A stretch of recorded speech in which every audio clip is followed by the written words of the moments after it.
Good morning, everyone, and thank you for joining us for this Facebook Live. It is Monday. It is December 22nd.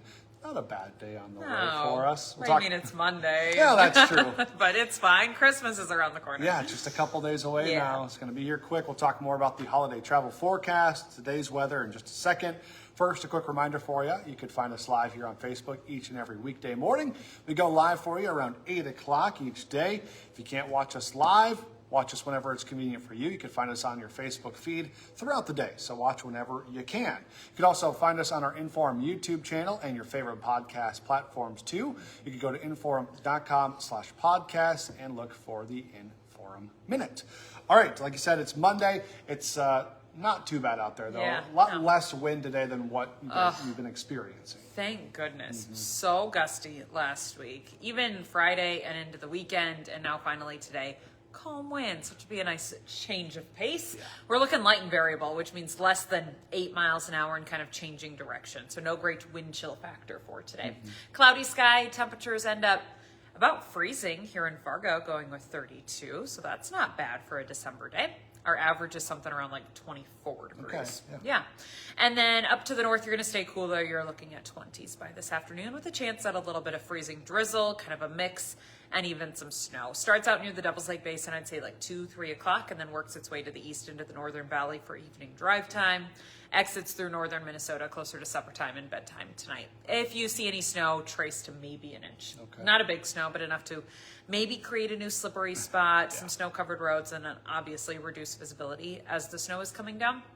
But this time, it's not blowing around all crazy like, so it will be easier to see than, blizzard conditions, because at least there's that. Yeah. That's our new precedent for the winter. Like, how bad is it? Is it as bad as that day? Not nearly as bad as that day. Tomorrow, a little cold front slides through. We have falling temperatures. We wake up close to 20. We end up closer to 10 by Tuesday afternoon, but a quiet day. It's the last day of school before Christmas break for a lot of kids, so not a bad day, just going to be a chilly afternoon recess. Headed into Wednesday, your Christmas Eve looks quiet. Good travel day. Temperatures end up close to the 30-degree mark, so we're doing a quick boost, a quick turnaround. And then Christmas Day on Thursday. For some reason, I keep thinking Christmas is on Friday, which is throwing off my whole chain of days that I am saying, but no. I don't know why, Christmas, it should be Friday, right? That would make sense and make parlay into it. It's not how it works. Weekend for a lot of people. Come on. Yeah, not how it works. So Thursday, just to be extra clear, Christmas Day, we wake up cloudy sky, things are quiet while you're opening up the presents from Santa and you're having breakfast. It's really like Christmas afternoon and evening where we start watching out for the next little wave to move through. It's not a big storm. It doesn't have great organization to it, but a little nuisance precip. With our temperatures dancing around the freezing point, you get this little wave of moisture. Could touch off some freezing drizzle, making for some icy spots, and then switching over to snow Thursday night into Friday morning. So waking up with a dusting of snow in some spots on Friday morning, and then being colder for your Friday, temperatures in the 20s on Friday afternoon. It's not going to shut anything down. Maybe a winter weather advisory just because it's a big travel type of day, type of night. So we'll watch it. We'll time it out. It's barely Monday right now. We'll see what it looks like as we get a little closer. But heads up that Thursday evening into Friday morning, there could be some tough spots for travel. Okay. The weekend itself, I think a few flakes are floating around on Saturday. High temperatures are in the teens, single digits by Sunday. So we're turning colder after getting a couple of days here in the 20s and 30s where it just doesn't hurt to go outside. Not bad, but then it does get colder for the weekend. Okay, I think that's about it. We'll do lots of holiday travel talk over the next couple of days. Okay, thanks. Thanks, Lydia. All right, we'll dive into some morning headlines for you here.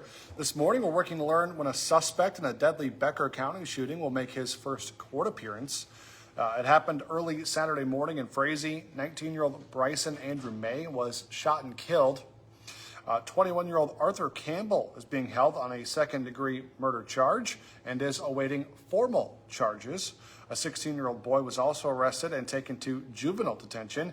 His name, though, won't be released because of his age. This morning, a man accused of stabbing 3 people after Fargo's Pride Parade will be in court. 35-year-old Michael Hurteau is accused of punching a man in the head, cutting his face, and stabbing a woman with a knife 4 times. He's also accused of throwing the knife and hitting a woman who was volunteering at the Pride Parade. Prosecutors say the attack was not actually tied to the parade itself, which has happened around the same time. A judge ruled him unfit to stand trial last December and ordered that he undergo treatment. Today's hearing will review that status. Today, we'll learn more about a new office that's working to stop fraud in Minnesota. Governor Tim Walz signed an executive order creating the Office of Inspector General Coordinating Counsel. At a press conference this morning, the chairman of that program, BCA Superintendent Drew Evans, will share more about the office's responsibility and who is part of these efforts.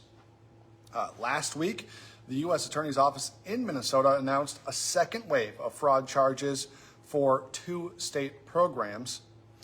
The office says that the state has lost more than $9 billion in taxpayer money to fraud over the last 7 years. Excuse me.